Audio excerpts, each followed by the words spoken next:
Pledge of Allegiance.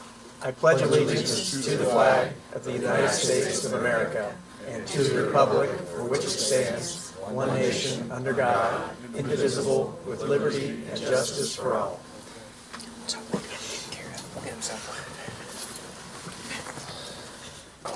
All right, good morning. Thank you all for coming. We're kind of a special, I think this is the first time in my time on the council that we've ever met on a Monday, and it's totally throwing me off. But our ladies down at the end of the table have to be gone for conference the next couple of days, and so to accommodate their travel schedule, we'll move to Monday. Okay, beginning our meeting with our regular approval of the previous month's meeting minutes. Normally Clark would be the one to have reported on reviewing those minutes, but Clark had a medical appointment today, and I think, Jeff, you took that task this month. Clark did all the heavy lifting, and he massaged one little area, and so I read it, and everything looks good, and I'd make a motion to approve the minutes from last month. Are you doing just the June 13th regular meeting, or are you proposing all four sets? I would say all four sets. So we have June Yeah. 13th regular meeting, June 20 special meeting, April 18th going way back, a joint executive session with the commissioners, and then the June 16th joint executive session Yes, with the yes. commissioners. Okay, so I have that motion to approve second those that? meeting minutes. Second by Joe. All those in favor, raise your right hand. Motion carries 6-0. Brett, Community Corrections. Good morning. Morning. Well, outside of my numbers today, I don't have a lot to report, so I'll give you those. We have 92 in our program this morning, 2 on CTP, we have 6 juveniles, and we have 2 on pretrial release. And be happy to answer any questions. Like I said, I don't have anything to really report. You're starting a new state budget year then, right, here in July? No, we're on the calendar year now, but we will hear from our grant on the 26th is what DOC has promised. But you start a new grant year. Do you start a grant year in July, or do you? No, we're back Okay. on the calendar year. Okay, good. All right, very good. Questions for Brett? I just wanted to say, we have hired, and you're familiar, but we hired a gentleman from your office. And they've been there 4 or 5 months. It's going great. Is it Yeah, good? yeah, Good to hear. Appreciate the recommendation. All right. Yeah, thanks. Okay, good deal. Thank you. I'm gonna make a quick little diversion on our posted agenda because Sheriff Kelly needs some time with the council and he needs to leave here very shortly, and so I want to give him the floor while he has a moment. Do we have anything from him? We do have. I have, I wanted to make sure that we got presented the commissary report, but let's go over the work project that we are going to take on there at the sheriff's office. Mike. Okay, you're good. We've itemized down Brett, please. to exactly what the absolutes that we needed to get done at the facility prior to, moving forward with anything else really, is that these are the parts of the facility that need replaced and repaired as soon as possible that affect safety and also, basically safety for the entry of the public going through the public lobby. So those projects, I submitted and I didn't bring the quotes with me. I submitted the quotes to everybody. I think everybody should have got a copy of those. And it's something that absolutely needs to be taken care of as soon as possible. And I think we came in under what we estimated, which was fantastic. And probably most importantly, it was all the glass that's damaged inside the facility by inmates and getting that replaced. So that's probably the biggest cost, I think, is getting that glass replaced. Yeah, just to add a little of that, I had reached out to the sheriff when we found out about the special distribution, and we get a distribution for the jail corrections lit, and if I remember right, the number was $197,000, and I had reached out to the sheriff and said, hey, we got this money, let's put it in the facility. And so these were the projects that we prioritized.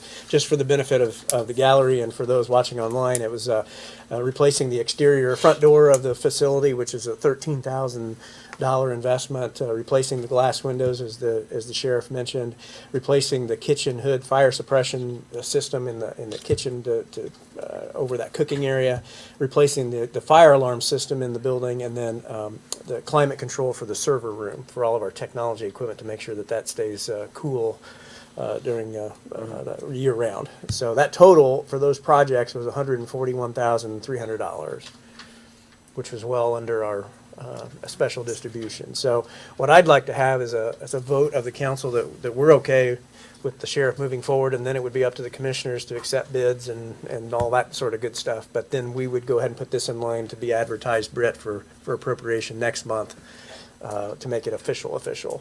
So Make a motion. a motion by Joe to approve these projects, a second by Carol. All those in favor, raise your right hand. That motion carries 6-0, so we're good there. Commissioner Weaver, you should have gotten those bids as well. And just want to make sure all the quotes on all the work is done, and if you didn't get it, I'll make sure that you guys.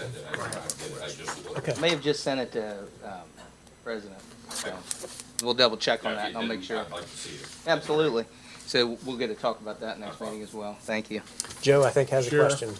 Yes. I have a question. On the outside door, will it be electronic or is it going to be like It's- we have it now?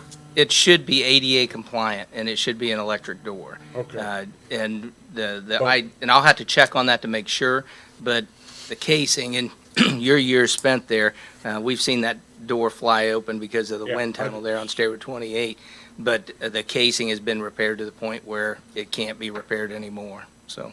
And I'll check on that to make sure it's electronic, but as in the past, it's the exterior door, not the interior. The interior is okay, because The there's double exterior, doors in the that. door, yeah, that causes all the issues.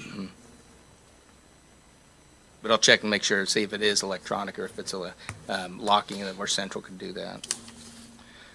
Is the commissary report presenting it, the receipts for the year were $354,498.13. Disbursements, just quick hand, $241,559.41. This is subject to change. June has not been reconciled, and it states in the cover sheet that the report is not reconciled by records yet.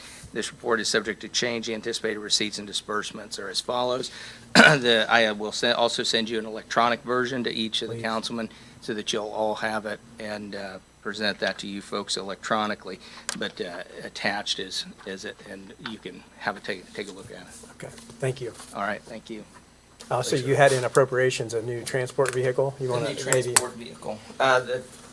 We ordered a Traverse for the transport, to replace a transport vehicle, paid for through the misdemeanor fund, and we've waited 9 months, I think, almost 11 months for the vehicle, 9 to 11 months, so, but, yeah, that appropriation, if we could get that done pretty quick, because they got it in, and now it's an emergency to. Well, it's in us line to for pick- approval today, so. Well, I appreciate it, and just like anything with the commissary report, if there's a question, please reach out and call, and or stop by, come over.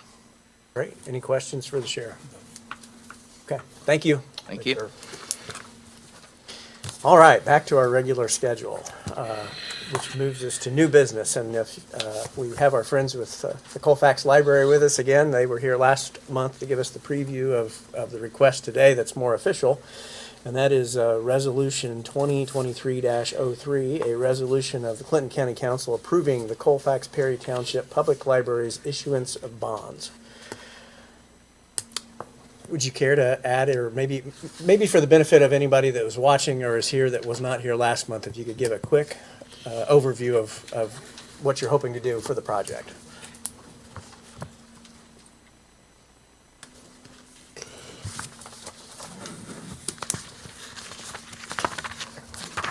I have Lisa Harrington with me too from Baker Tilly, Okay. and so she can describe all the bond information. But we're hoping to put a new roof on. Our roof is 17 years old. Check the furnaces. We would like automatic doors for the handicap. We do have an elevator. Outside lighting, there's no outside lighting outside. It's pretty dark in the winter time when we go to leave. We have some sidewalks that need repaired in front of the library. And technology. All of our computers are old. We have one that we got in 2021, I think. And the rest are older than that. My laptop is a 16. It's just kind of old. So just little updates and to keep us going strong. So I'll let Lisa talk about the bond. All right, thank you. Again, my name is Lisa Huntington. I'm with Baker Tilly. We serve as municipal advisors for the library. So I believe that you were given a copy of the presentation. Yes. And I'll just go over it quickly. The second page of the presentation is an illustration of the library's existing debt service. And as you can see, their debt matures in 2024. So we're just kind of going to fill in the gap with the new debt. So if we go to page 4 of the presentation, we have a summary of that debt. So the library is seeking to borrow approval for $660,000 to complete the projects that Brenda described. They'll take about 11 years to pay that off for an estimated interest expense of about $225,000. And we used an estimated interest rate of 5% for that. That's a conservative number. We, hopefully that comes in a little bit lower when we actually go to market for the bonds. But we also estimate no taxpayer impact for that because we're going to keep all of the debt service level. Right. Okay. And so if you turn to page 5 of the presentation, you can see how that debt service looks pretty much the same all the way across. There is a slight increase in 2024, but the library has funds on hand in their debt service fund that they need to actually use to pay the debt coming on. So that will mitigate any taxpayer impact from that increase in debt service. Makes sense. Any questions or need for clarification? I think that's smart management, and Yes. it's taxpayer friendly, and Yes. you're to be commended for how you're handling this. With that explanation at hand, I guess we have the resolution. Or do we? I think it was in the front. Yeah, there it is. That's 2023-03. Title as previously read. Do I have a motion to approve that? Motion to approve, Carol had her hand up. Go ahead. I think I have Jeff with the motion, and I'll have Carol then with the second to approve motion 2023-03, resolution of the Clinton County Council approving the Colfax Perry Township Public Library issuance of bonds. All those in favor, raise your right hand. Motion carries 6-0. Thank you for all of your work on behalf of the taxpayers and the great information that, Lisa, that you gave for us today. Appreciate it very much. Thank you. Okay. Thank you. You're welcome. Alan, you might want to circle back up to report. Okay. Okay, probation report. Yes. It is a written report. You should have an update. Thank you for bringing that up. Month of June, again, 0 juvenile detention cost as reported by Nancy. So we continue to have a good year in that respect. So that report has been received by the council.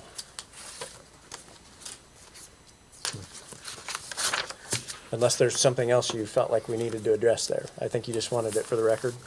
Okay.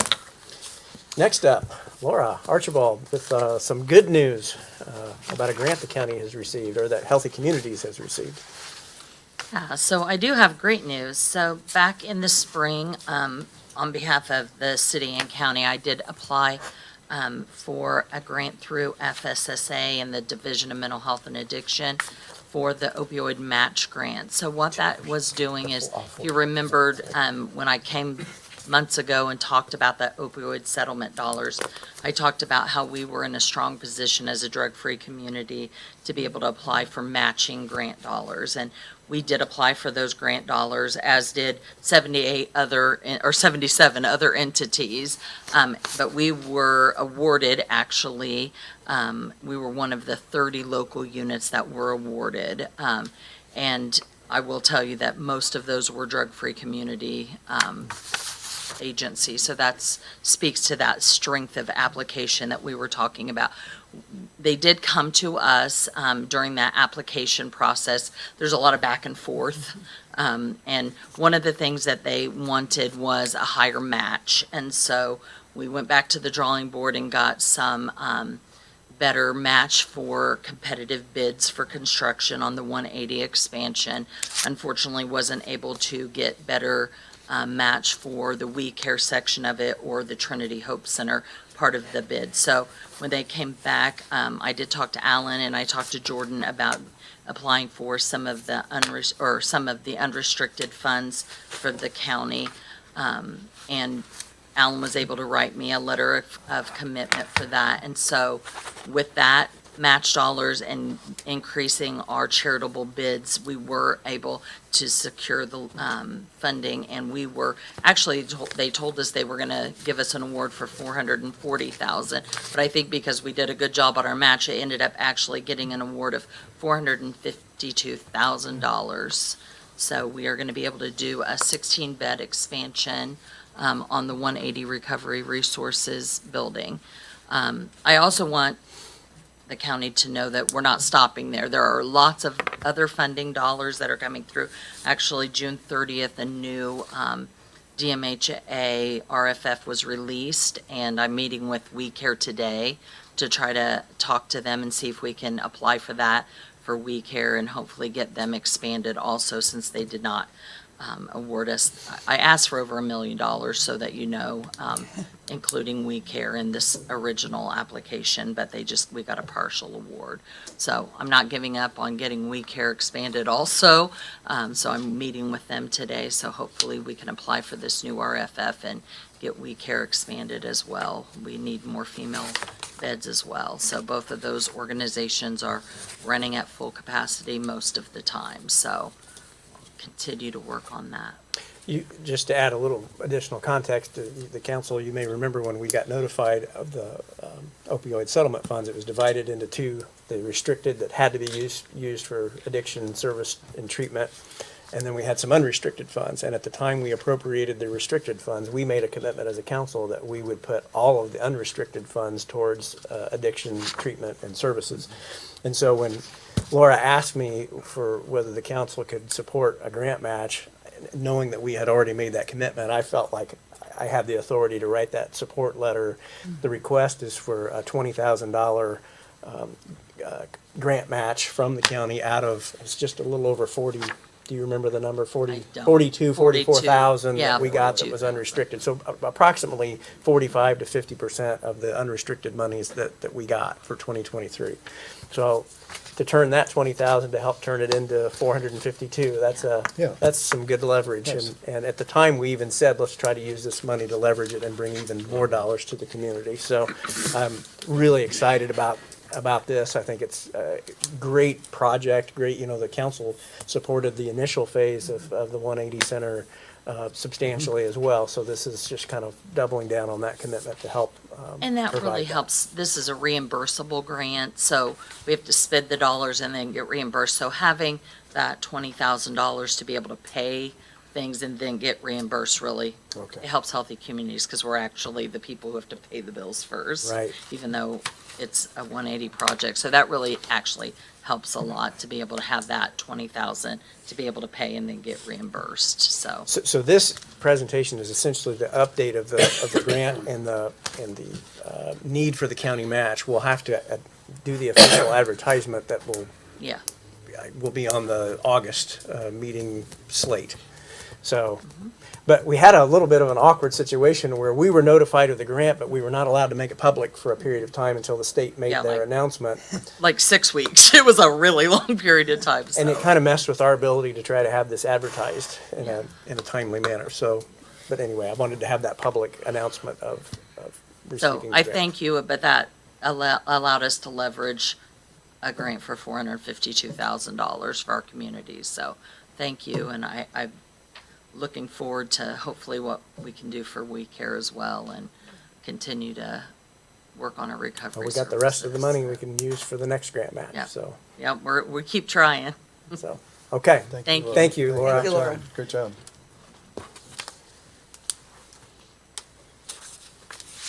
Okay, then that moves us to the additional appropriations ordinance. We do have several. find where those start. Here it is.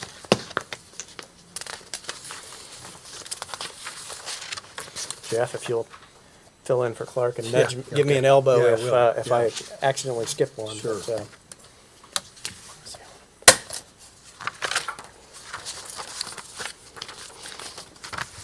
all right, beginning with the general fund. We received a $70,000 grant from the Community Foundation to help continue the development of the EMA training facility. So we're going to appropriate that money into the training facility fund that we established. So for $70,000, and we thank the Community Foundation for that grant. $136.70 on a reimbursement from the surveyor's office that we're putting back into supplies. This next one is actually a new expense, $26,000 to pay. We had an outside consultant that we needed to hire to update our ADA compliance report. And those that have been around, Mike, you'll remember we did formerly have an ADA compliance committee that Mark Mills headed up, and then when Mark retired, it kind of, I think, started to go a little bit dormant, and things circled back around to where we needed to provide some compliance information as a part of our community crossings grant, and it became an issue that we hadn't done activity in a while, so we had to go out and get this consultant to catch things up, get the paperwork submitted that we needed to get submitted so that we could get that $1 million community crossings grant. So that's, Commissioner Brewer asked me where I'd like that to come from, and it's coming out of the county general fund cash balance. Okay. Superior Court, $86,586.49 for the capital murder case line item. At first, I thought this was a new expense, and I couldn't figure out why, given that we'd pled that out. But this is really, upon explanation, this is the reimbursement that we get from the state's public defender fund, and we're just putting it back into county general, putting that reimbursement back into county general to reimburse that line item. From Parkview Home, here's the elevator maintenance that we talked about, repair and maintenance that we talked about last month, $96,856. My recollection is that we did a not to exceed of 97, and so we're right there at what Chris estimated the cost to be. I believe that's the total for county general, and that totals up to $293,063. No, I'm sorry, there is another one. $13,484.79 is again from Parkview, and this is the insurance check that we got for some repairs done to the roof of that facility. And that totals $293,063.98 for county general. Sheriff's Fund, Accident Report Fund, $1,545 for a new set of stop sticks for 3 vehicles. From CEDIT, $60,000. This is what we received the presentation last month, from Kirkland Main Street. This was our commitment to put a $60,000 match to their Indiana Next Level Trails grant application that they're getting ready to submit. So this will put the money in place. It will only go out if they receive the grant. We're not sending it to them ahead of time, but this puts it in place in the event that they are successful. The next two are actually ones that Britt and I discovered we did not need to advertise here, and so I think we probably should actually vote to deny them. And these are the professional service fees, some from Taft Law, some from Baker Tilly for the financial services and the legal costs necessary for the bond issue that we did for the EMS $1.5 million bond. So that was $15,000 to Baker Tilly and $45,675 to Taft as bond counsel. Those funds come out of the bond. And because of that, it was covered in the bond ordinance that at the same time we passed it also appropriated the money to be spent. So this is sort of duplicating efforts, and it's already been done, and we don't need to do that. So I think let's have a motion that we're going to deny the $62,675,000 additional appropriation request from the EMS fund. So moved. Have a motion by Todd to deny that. Second by Mike. All those in favor, raise your right hand. Motion carries 6-0. So apologize for that confusion.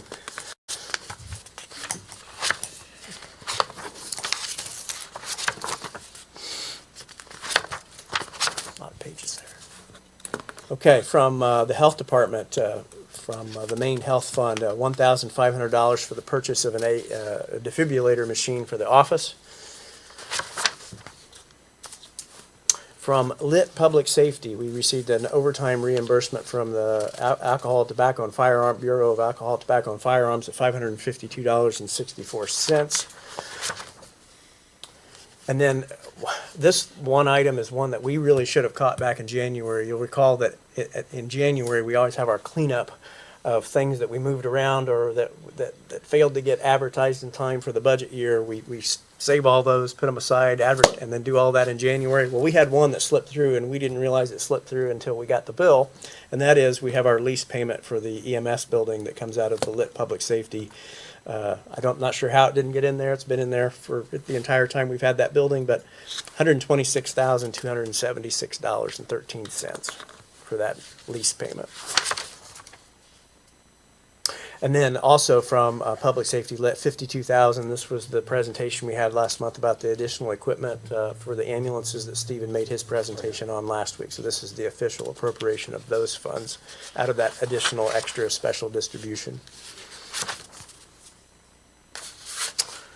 From the misdemeanor fund, the sheriff referenced it, new transport vehicle, $38,070 for the vehicle upfitting and graphics. From the sheriff's gifts fund, $4,200 for some training on child sextortion, $4,200 for training. Again, a grant from the Community Foundation that we're appropriating for use.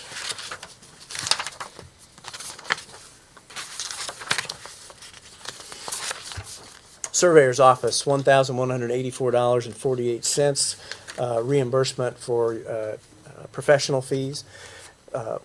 Much like we just talked about, we tend to upfront professional fees, and then the applicant that required that professional review reimburses the county, and that was this is one of those instances. Some more Trex money for community corrections for Brett. A couple of different deposits that total $1,281.31. That program continues to pay dividends. And then on our CASA grant that we have for the courts, $1,300 to be appropriated from grant proceeds to the wrong page, part-time employee line. And that represents your slate of additional appropriations for July. Any questions or clarifications needed? All right, I'd entertain a motion. So moved. Motion to approve. To approve, yeah. Okay, motion to approve by Mike, Then what with, we deny. as amended, I'll say that, yes.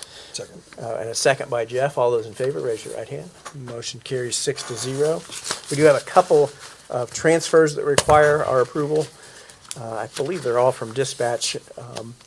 $2,691 from the assistant director, which is currently vacant, from that line item to the Motorola backup line item. $8,000 from the assistant director position to overtime. $10,000 from the dispatcher line item to overtime. $15,000 from group medical to overtime. And all of these relate back to having open positions that our existing staff is needing to cover, and so we necessarily really lean heavily on that overtime line item. So I appreciate the way Renee is able to move that money around and transfer it and cover that.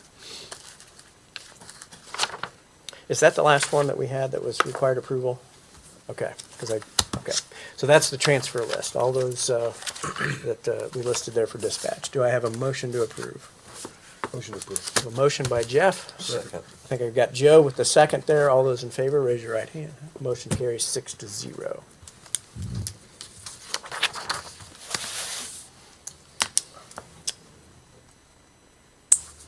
As usual, we have received the budget status report and the financial status report, which is the monthly fund balance report that we like to reflect in the meeting minutes that we have received from the auditor. So I would entertain a motion that we have received those reports.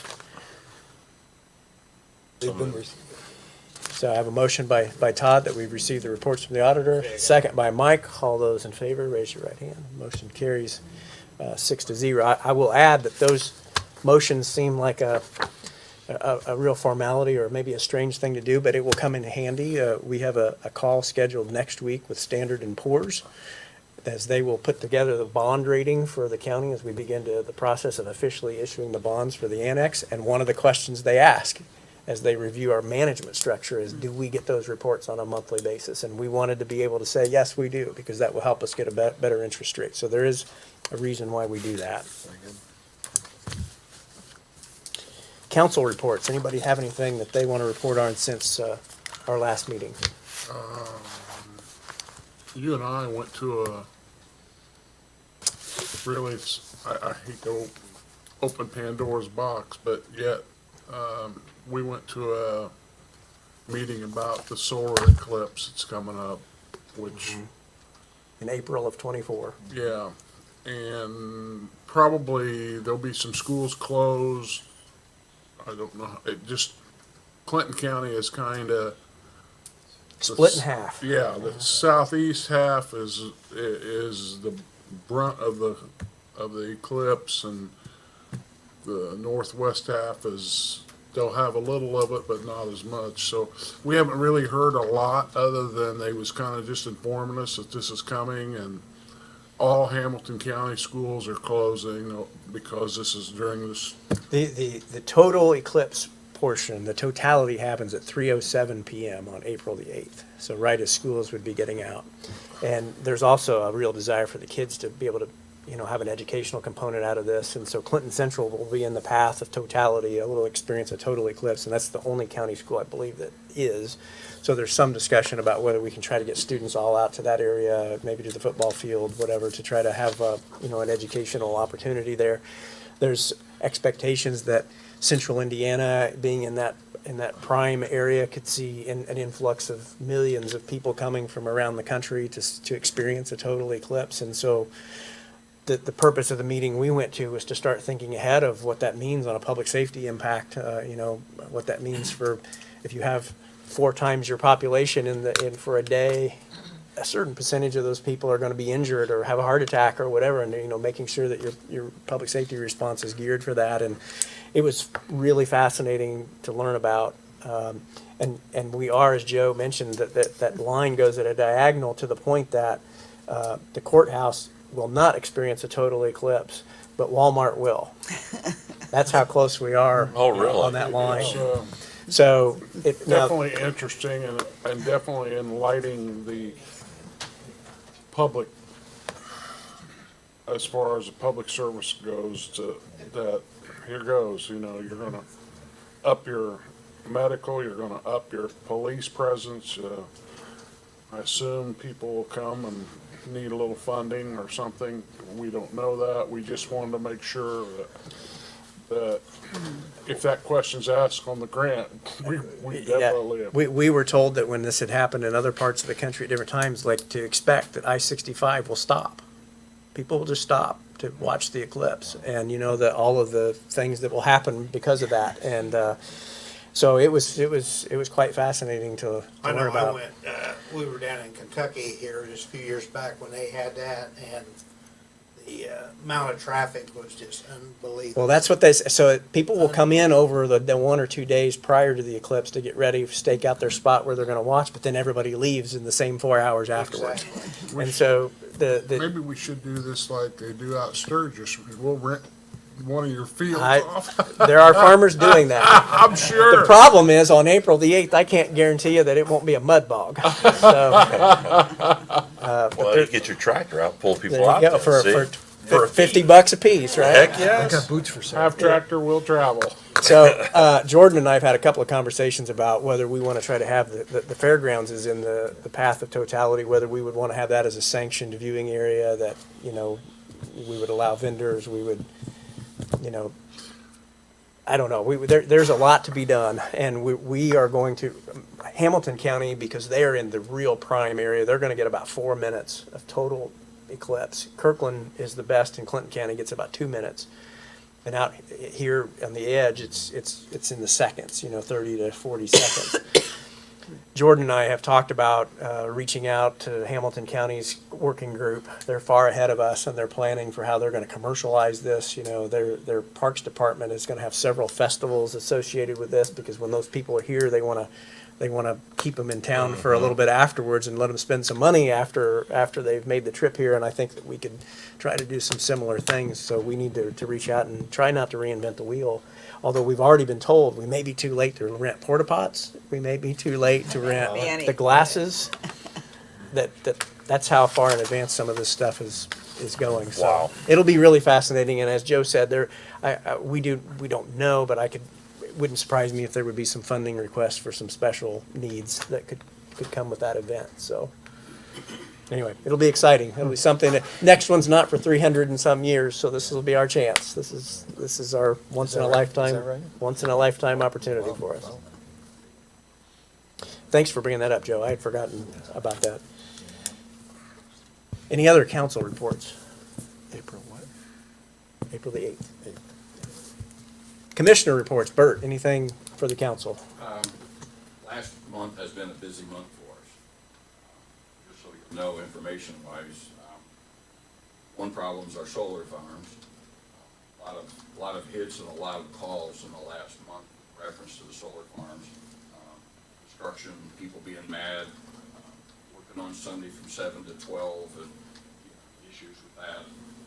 We've met with them a couple of times. Along with that is we've met with the highway department, the state highway department. Joe, as you know, the north side has just taken a beating on all of our roads. Now there's somewhat of a concern that they think it's the detours that have happened that have caused roads. So the state's saying, or actually the solar farm people are saying that, it's the detours that are causing all the issues. Yet on the other side of the fence, the solar farm's been bringing additional trucks and equipment in, and they've done some additional damage. So getting everybody to see the damage and so forth on the north side is really 800, 700 out towards Rossville and all those areas are just really getting beat up. So we've set with the state, everybody says they're gonna take care of things, but we're trying to make sure that everybody gets the picture of what is being done. So we've met with them a couple of times. We've had some issues, and I think it's been under the radar a little bit, but our Howard community situation, and I think that's gonna be an ongoing thing.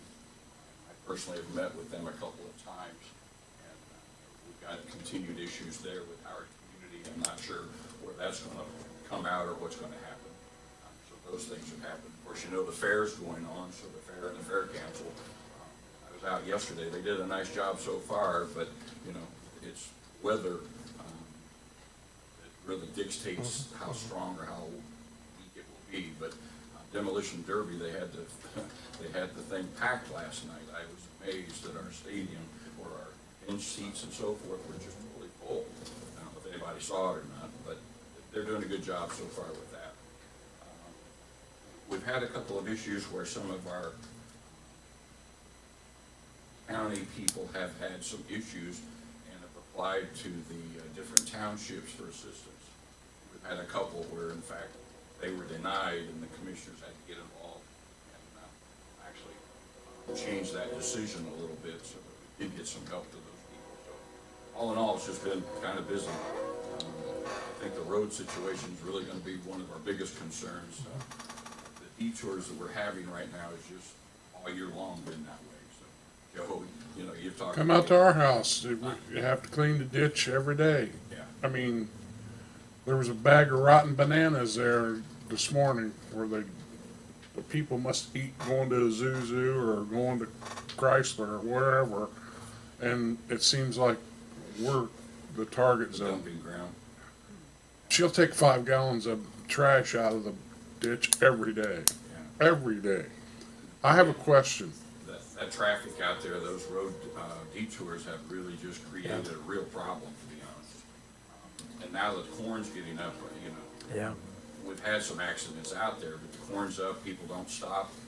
People on 700 or 800 are going 80 mile an hour down through there, and just going right through the stops. Because they think there's a detour. I know the county is out there.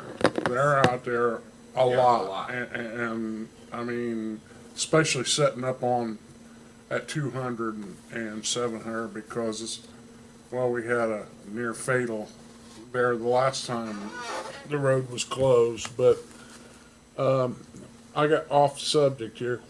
What are they gonna do with them two shafts that's setting that over here at the annex? Are they gonna put elevators in them shafts or just take the I don't shafts? believe so. One's gone.